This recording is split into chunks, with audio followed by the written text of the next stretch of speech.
हर मुश्किल का हल देगा,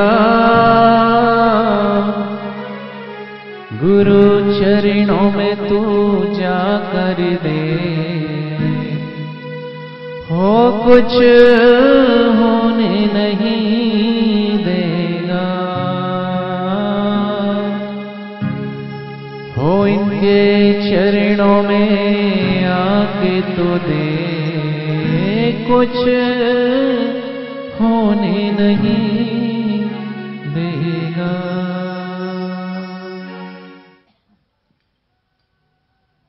सेवा में सतत चलते रहना और सेवा मिलना गुरुद्वार की, ये तो सौभाग्य की बात है।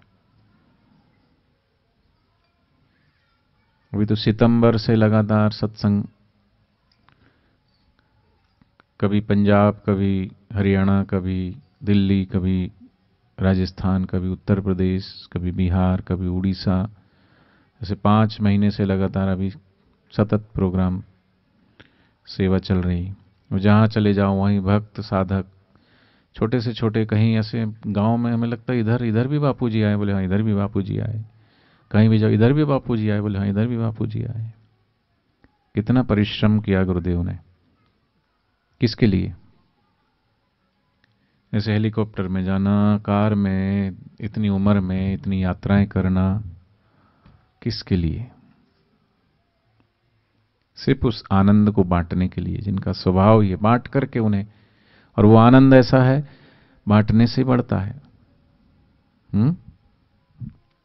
जितना बांटो बढ़ता जाए, उसे कोई चुरा नहीं सकता, कोई उसे ठग नहीं सकता। अग्नि उसे जला नहीं सकती, पानी उसे डुबा नहीं सकता, हवा उसे उड़ा नहीं सकती। ऐसा वो पावन परम आनंद है। इधर भी आए होंगे गुरुजी, आए ना? कल सत्संग था वहां पर गोरा काका के गांव में। गोरा कुमार नाम सुना ना? तेर में 1267 में वो रहे वहां पर, 1267 से लेके 1300 कुछ तक, मतलब 50 साल के लगभग। पर गोरा कुमार 1313 तक रहे। पर उन्होंने, ये शरीर कितने दिन रहा वो महत्व की बात नहीं है। इस शरीर में आकर के हमने जिस लिए जो शरीर मिला, उससे ये साधन है, और साध को अगर हमने पाया नहीं तो साधन बेकार हो गया, साधन का हमने उपयोग नहीं किया। अभी आपके पास साधन हो गया, कोई स्कूटर से आया, कोई बाइक से आया, कोई कार से आया, वो साधन था। साध्य था आश्रम में जाना है, सत्संग में आ गए। फिर जूते चप्पल भी साधन हो गए, लेकिन वो वहीं तक पंडाल के बाहर ही उसको उतार दिए, वो भी साधन था। अब यहां बैठ गए तो यहां दूसरा साधन शुरू हो गया कि सुनना साधन है। पर जिसके लिए सुना जा रहा है, सुनते सुनते उस अनसुने में डूब जाना और खो जाना कि मैं हूं ही नहीं, नहीं मैं, नहीं तू, नहीं अन्य रहा। ये अन्न की जो भावना है, विचार है, वो मिट जाए। नहीं मैं, नहीं तू, नहीं अन्य रहा, गुरु शाश्वत आप अनन्य रहा। उस अनन्य भाव में शांत होकर के डूब जाना थोड़े समय के लिए। समय तो बाहर है, एक घड़ी आधी घड़ी आधी मैं पुनियात, तुलसी संगत साध की हरई कोटि अपराध। सत्संग की आधी घड़ी, ये सत्संग की ऐसे नहीं कि मैं बोल रहा हूं आप सुन रहे, यही सत्संग होता है। सुनने और सुनाने के बीच में जो परम मौन घटता है, निर्विचारता। जैसे मैं बोल रहा हूं आप सुन रहे हो, तो इस बीच में कि ये अब क्या बोलेंगे, उतनी देर आपके विचार शून्य रहते हैं, है ना? उस विचार में शांत होकर के सुनते सुनते अनसुने में चले जाते हैं।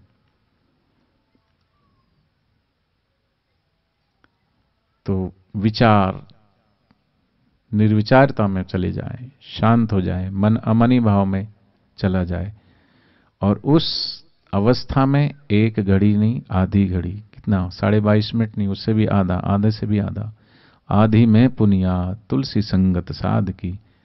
तो हर कोटि अपराध, कोटि माने इधर मराठी में कोटि करोड़ को बोलते हैं, करोड़ों करोड़ों अपराध हर लेते हैं। जब इनाम हृदय धरियो भयो, पाप को नाश जैसे चिंगी आग की बड़ी पुरानी। इसलिए ऐसा नहीं कि भाई सत्संग नित्य सुने।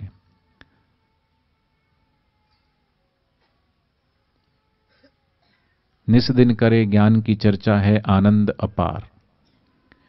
दिन दो दिन प्रतिदिन ऐसा नहीं, जब तक जीना तब तक सीना। निस दिन करो ज्ञान की चर्चा है आनंद अपार।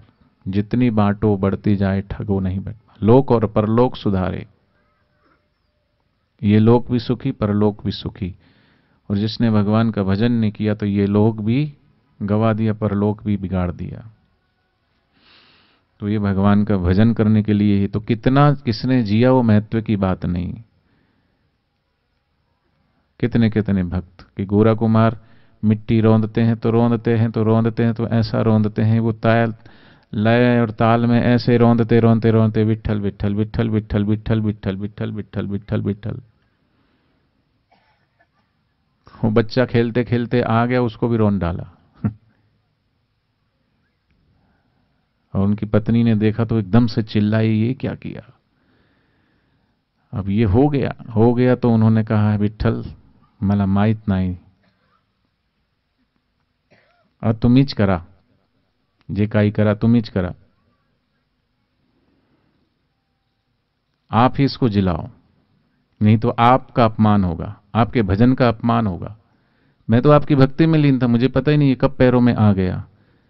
मैंने नहीं किया ये। करण करावन हार स्वामी सकल घटा के अंतर्यामी। अब आप ही कुछ भी करो पर इसको जिंदा करो। बोला नहीं, लेकिन बस आर्त भाव से रोने लगे, पुकारने लगे। और जब भक्त गहराई से पुकारते पुकारते जब चला जाता ना भीतर, तो वो भीतर तो वही है परमात्मा, वहां दस्तखत हो जाती है ना, घंटी बज जाती है। हम जब निर्विचार होते तभी हृदय का द्वार खुल जाता है उसी क्षण। जैसे बटन ऑन करती बल्ब जल जाता है, ऐसे ही निर्विचारता ही परमात्मा का द्वार के अंदर प्रवेश है। और संकल्प विकल्प ही जगत है, वहां जगदीश्वर नहीं है। इसलिए शांत होकर के बैठ करके कभी कुछ ना करें। इसलिए इस जगह जगह पर आश्रम गुरुदेव ने बनवाए। यहां ये वृक्ष ऊंचा उठते हैं, आसमान की तरफ उठ रहे हैं, ये हमें खींचते हैं अपनी ओर। ये नदियां बहती है उद्गम स्थान की तरफ, ये सब तरफ अपनी तरफ खींचती है। नदियां, ये पर्वत, ये वृक्ष, ये फूल, ये सभी जो प्रकृति की छटा है, उस प्रकृति में ही वो परमात्मा छुपा है सबके भीतर। वो हमें खींचता है, प्रेरणा देता है कि हम भी चलें उस ओर जिस ओर नदियां बह रही। तो नदियां कहां बह रही? नदियां, उनका उद्गम स्थान ही सागर है।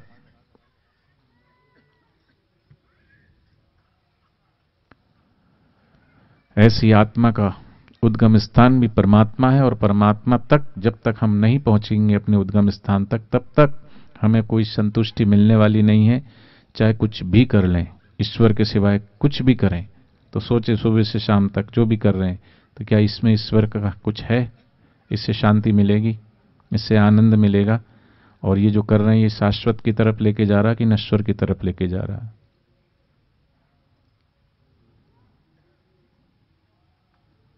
इसलिए गुरुदेव ने लिखवा, ईश्वर के सिवाय कहीं भी मन लगाया तो अंत में रोना ही पड़ेगा।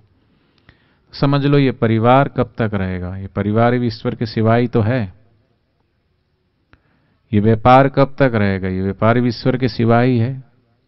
समझ लो ये व्यवहार मेरा तेरा मिलना जुलना है, क्या करेंगे भैया? हैं? शादी में जाना ही पड़ता है, लेना देना पड़ता है, नहीं तो समाज क्या कहेगा, लोग क्या कहेंगे, लोगों क्या कहेंगे उसकी परवाह है, लेकिन भगवान क्या कहेंगे इसकी परवाह नहीं है।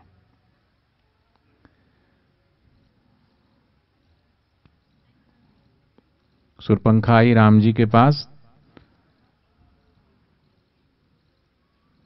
तो नाक कान कटा के गई। अपनी बेइज्जती करा के गई ना। नाक भी कटाया, कान भी कटाया, क्योंकि भगवान को पाना चाहती थी बाह्य दिखावट से, सजावट से, बनावट से। तो हम भी भगवान को कैसे पाना चाहते हैं? भगवान को क्या दिखा रहे हैं हम?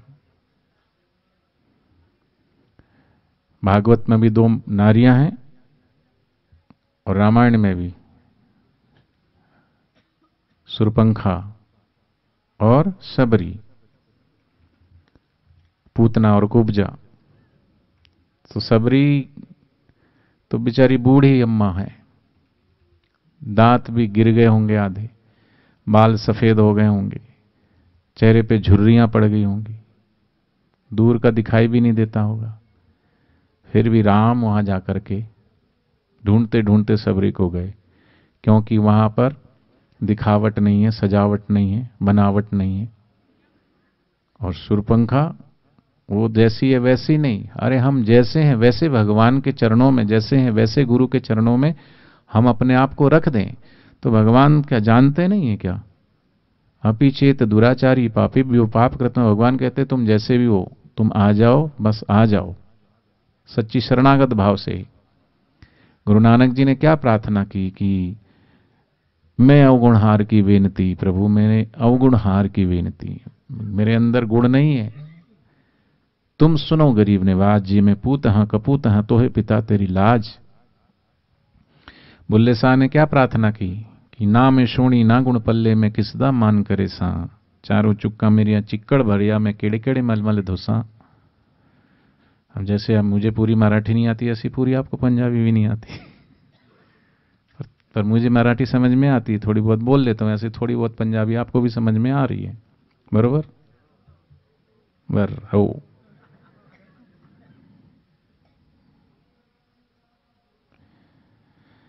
ना मैं सोणी ना गुड़ पल्ले में किसदा मान करे सा, चारा चुक्का मेरा चिक्कड़ भरिया में केड़े केड़े मलमल धोसा, एक साबुन थोड़ा ते मैल घनेरे में केड़े केड़े कपड़े धोसा, बुल्ले सा जी मैनू मुर्शिद ना मिलता तो मैं बैठ किनारे रोसा। कह रहे हैं कि प्रभु मेरे अंदर कोई ऐसा सद्गुण नहीं है, ना मैं ना गुड़ पल्ले, ना मैं सोणी, ना मैं कोई, मेरे अंदर मैं कोई सुंदर नहीं हूं और ना मेरे अंदर कोई ऐसे सद्गुण है जिससे मैं आप तक पहुंच पाऊं। और किसका मैं मान करूं? लोगों के बीच, लोगों को सत्संग नहीं है ना तो झूठे मान में घूमते रहते हैं, झूठी ऊंची कॉलर ऊंचा करके, कपड़े दिखा के, ये करके, नकली बनावटें दिखा के घूमते रहते, पर ये सब नकली बनावटें हैं। उसी को सच समझते रहते हैं। गाड़ी को, मोटर को, कपड़ों को, जूते को, चप्पलों को, परिवार को, रिश्ते नातों को ही सच्चा समझते रहते हैं। पर सत्संग सुनते सुनते सुनते सुनते साधकों को ये तो पक्का हो गया है, कोई तेरा नहीं सब है धोखा यहाँ, काहे जीवन को यूं ही गवाता है तू, 4 दिन की मिली जिंदगानी तुझे, 4 दिन में ही करनी मुलाकात है, राम को भूल बैठा है जिसके लिए, एक दिन वो ही भुला देंगे तुझको। सब भूलने वाले, भुलाने वाले। कौन किसको याद रखता? किसी के गुजरने से किसी का गुजारा रुकता नहीं है। ये संसार ये जो सरक रहा है, बह रहा है, और उस बहते हुए में जो सच समझेगा वो भी बह जाएगा। इसलिए बचपन भी बह गया, जवानी भी बह गई, बुढ़ापा भी बह जाएगा, जन्म भी बह गया, मृत्यु भी बह जाती, पर मृत्यु के बाद भी जो रहता है, वो जो नहीं बहता है, उससे कोई बहा नहीं सकता। गुरुदेव कहते हैं वही तुम हो, वही जान लो, उसे ही मान लो, बस हो गया भजन। सतगुरु का कहना मान लो, बस हो गया भजन, मन में तरंग मार लो बस। ये मन में तरंग मारना क्या है कि हमने देखा वृक्ष को तो उसकी याद आ गई, कीड़ी में तू नानो लागे, हाथी में तू मोटो क्यों, जहां भी देखे, जिधर देखूं उधर हुआए आप नजर, हो जिधर देखूं उधर हुआए आप नजर, हो ऐसी दृष्टि दे दो गुरुवर, हो ऐसी दृष्टि दे दो गुरुवर। मैं जग में रो नहीं, मैं सुख में सो नहीं, हो दुख में रो नहीं, मैं सुख में सो नहीं, ऐसी समता दे दो गुरुवर, हो ऐसी समता दे दो गुरुवर।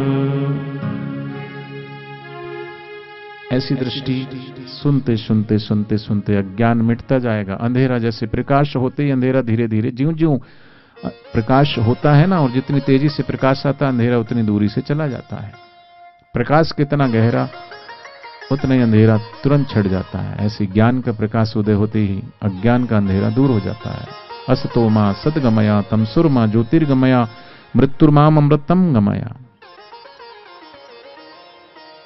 तो मन में तरंग यही है कि मन में जो तरंग उठे, काम करते करते थोड़े से शांत हो गए, यही साक्षी भाव है कि आती हुई श्वास को देखना, जाती हुई श्वास को देखना, काम करते करते थोड़ी देर ठहर जाना कि सब्जी काट रहे हैं तो ये हाथ काट रहे हैं, हाथ से तो कट रही है, मैं हाथ नहीं हूं।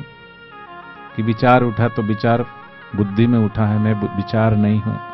मन में कोई चीज आई, राग और द्वेष, वो मैं नहीं हूं। ये सतत साक्षी की साधना, हंसते खेलते, हंसी वो खेली वो धरी वो ध्यान, अहरनिश कथी वो ब्रह्म ज्ञान, खावे पीवे न करे मन भंगा, करहूं नाथ में तिसके संगा। यही है, यही तरंग मारना है। चल रहे हैं तो पैर चल रहे हैं, चलते चलते भी हम चलते हैं तो भी बेहोशी में, सोते हैं तो भी बेहोशी में, उठते हैं तो भी बेहोशी में, खाते हैं तो भी बेहोशी में, बेहोश हैं। कुछ क्षण आते हैं जीवन में, कुछ क्षण, तब होश में आते हैं।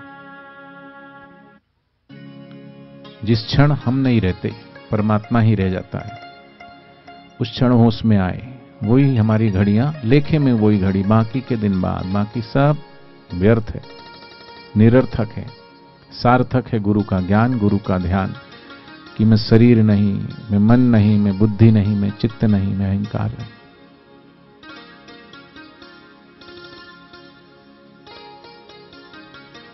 तन तंबूरा तार मन,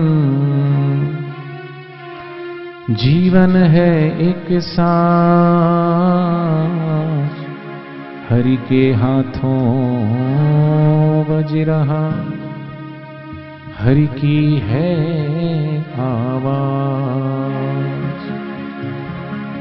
हरि की है आवाज, हरि की है आवाज। तन रूपी तंबूरा क्या बोल रहा है? हो आती श्वासें क्या बोले, हो जाती श्वासें क्या बोले, आती श्वासें सो बोले, जाती श्वासें हम बोले, दोनों मिलकर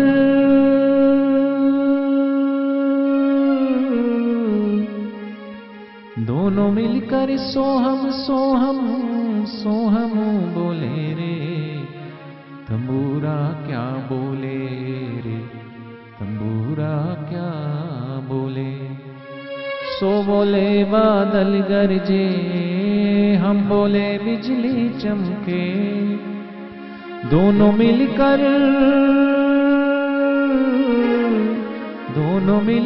सोहम सोहम सोहम बरसे रे, तंबूरा क्या बोले रे, तंबूरा क्या बोले।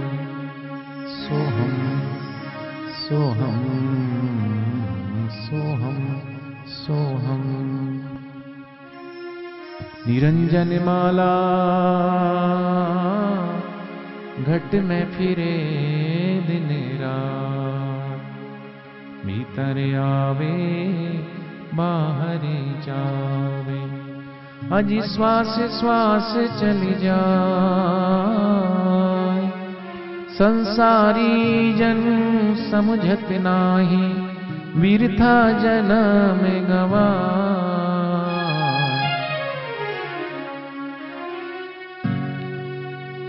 कल हम 10 साढ़े 10 बजे तो कार्यक्रम पूरा हुआ वहां तेर में, तो हमने कहा चलो मंदिर में घूम के आते हैं। पता किया तो बोले मंदिर खुला है। गए तो वहां पे जाते जाते 11:30 पौने 12 बज गए थे। सब सो गए थे। तो हमने कहा क्यों किसी को उठाना, समय पे आना चाहिए। लेकिन वहां हमने देखा एक काका बुजुर्ग 70-75 साल के, हाथ में तंबूरा था और वो एक हाथ में भजन की किताब थी और टुन टुन टुन टुन टुन टुन एक तारा होता है ना, वीणा थी जो भी, वीणा कहो तार कहो, सब भजन कर रहे थे वो।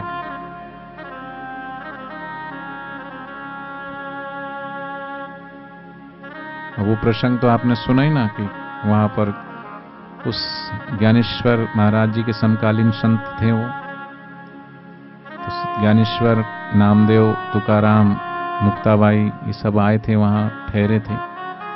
तो वो अपना वो चला रहे थे चाक, फिर घड़ा बनाए, फिर उसको ठप ठप ठप ठप ठोक रहे थे। उन्होंने कहा क्या कर रहे हो? थाप दे रहे। बोले क्या कर रहे हो? बोले देख रहे हैं कच्चा है कि पक्का है, कच्चा है कि पक्का। तो मुक्ताबाई ने कहा हमें भी देखो जरा, हम कच्चे हैं कि पक्के हैं। तो वही उठा के एक एक टक टक सबको मारा। तो उसमें वो थे कच्चे, कौन? नामदेव। उन्होंने कुछ प्रतिक्रिया की होगी, संतों को भाप जाते हैं ना। बोले और सब पक्के हैं, नामदेव अभी कच्चे हैं। तो उनको विश्वास नहीं हुआ और फिर वो उनके गुरु के पास गए, उन्होंने बताया ऐसा ऐसा। तो बोले जो गोरा ने कहा वो सही है।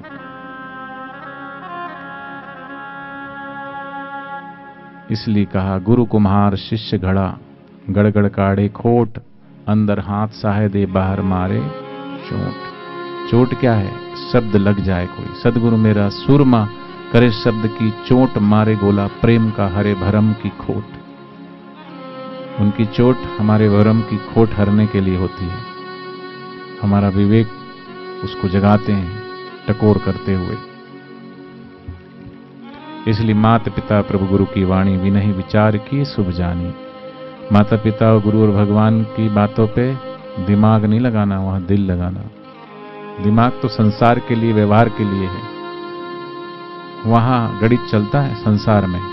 भगवान और गुरु के आगे गणित नहीं चलता। टीचर ने पूछा बच्चे से कि ऊपर जो है टीले के ऊपर 5 भेड़ खड़ी है, उसमें से एक भेड़ नीचे आ गई तो ऊपर कितनी बची? बोलो कितनी बची? 4। पर एक बालक बोला कि उसमें से एक भी नहीं बची।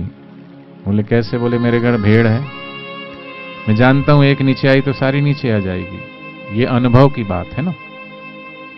टीचर ने कहा कि तुम्हारे पिताजी ने किसी को 50,000 रुपए दिए हैं,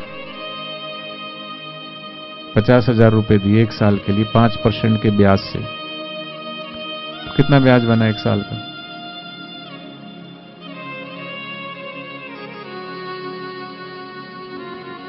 तो कितना वापस लौटाएंगे?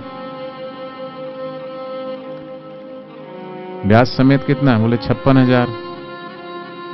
तो टीचर ने कहा 56,000। बालक बोला 1 रुपए भी नहीं देंगे, क्योंकि ये मेरा अनुभव है, आज तक जिससे लिया कभी दिया ही नहीं है। ये अनुभव की बात है। गुरुजी एक बार हरिद्वार में रुके थे, दोपहर का समय था। तो बापूजी जहां भी रुकते थे तो भक्त दौड़े दौड़े आते थे कि कहीं गुरुजी किसी भी समय बाहर निकल जाए तो हमारे दर्शन हो जाए और गुरुदेव के 2 श्री वचन मिल जाए, हमसे बात हो जाए, कोई ना कोई बात। क्योंकि नजरों से वो निहाल हो जाते जो सदगुरु की नजर में आ जाते हैं।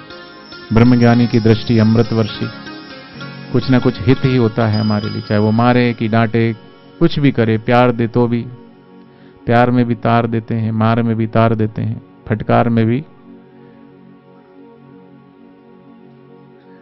तो सब लोग, कोई पेड़ के नीचे लेटा है, कोई माला कर रहा है, कोई जप कर रहा है, गुरुदेव गुटिया में आराम में। जैसे ही गुरुदेव व्यासपीठ पर आए तो साउंड वाला तो बैठा ही रहता, तुरंत उसने साउंड चालू किया माइक। गुरुदेव आके बोले नारायण नारायण नारायण। एकदम से आवाज सुनते ही सब दौड़े दौड़े आगे फटाफट फटाफट। गुरुजी बोले कहां से आए हो, किधर से आए हो, हाल चाल लेते हैं? गुरुजी पूछे। सबने बताया जी कोई हम पंजाब से आए, कोई हरियाणा से आए, कोई दिल्ली से आए हैं, कोई राजस्थान से आए। अच्छा भोजन वोजन किया? सबने बोला जी गुरुजी कर लिया। कुछ लोग थे 8-10 लोग, जी हमने नहीं किया। अच्छा तुमने नहीं किया, लाओ भाई प्रसाद लाओ। वो संतरे छिले हुए थे, केले छिले, संतरे छिले, काले अंगूर, हरे अंगूर, मिठाई विठाई सब मिक्स किया अपने हाथों से। जाओ बांटो इनको। एक थाली बाप बहनों में, एक थाली भाइयों में, बांटना शुरू कर ही रहे थे। ए रुको, सब रुक गए एकदम से। ये सबको नहीं देना है, उनको देना है जिन्होंने भोजन नहीं किया है। हाँ, इतना इतना क्या देते हो, इतना इतना दो, भर भर के दो अच्छे से। उनको दिया गया बड़े से, दोनों हाथों से लिया। बोले कि ये खाओ तुम, थोड़ा थोड़ा चुगो, ऐसे नहीं खाना गप्पा गप, थोड़ा थोड़ा अच्छे से खाओ स्वाद लेते लेते। और जिनको नहीं मिला उनको दिखा दिखा के खाओ, ताकि इनकी जीभ में भी पानी आए। अब जिनको मिला वो तो गदगद हो रहे थे, गुरुदेव के हाथ का स्पर्श वाला प्रसाद मिला और खा भी रहे हैं और उनको दिखा भी रहे हैं। फिर उसके बाद उस दिन तो ऐसे ही गया। दूसरे दिन फिर गुरुजी आए, यही समय लगभग दोपहर का।